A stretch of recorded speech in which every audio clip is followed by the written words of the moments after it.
Around the nation, President Donald Trump is in Scotland tonight as a big trade deadline looms at the end of the week. The president also announcing he struck a preliminary trade deal with the European Union. ABC's Karen Travers explains what this deal could mean for you.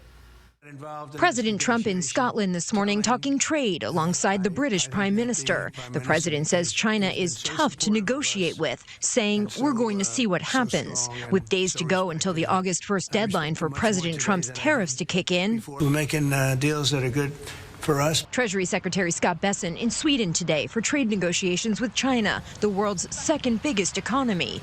Canadian Prime Minister Mark Carney today says his country's negotiations with the U.S. are at a critical stage. The negotiations are at a intense phase. It's a complex negotiation. On Sunday, the U.S. and the European Union agreeing on a 15% tariff, covering most goods from the EU's 27 member countries.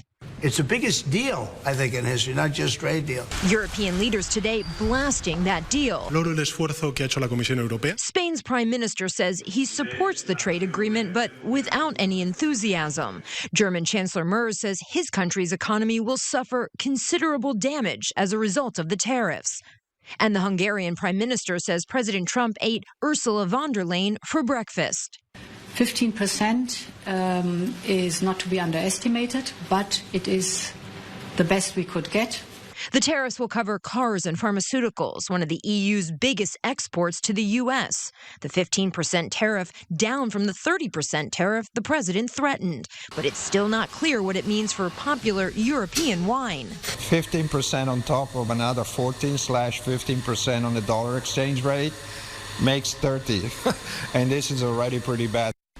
President Trump says the European Union will also buy $750 billion in energy goods from the United States over the next 3 years, as well as a large amount of military equipment. Karen Travers, ABC News, the White House.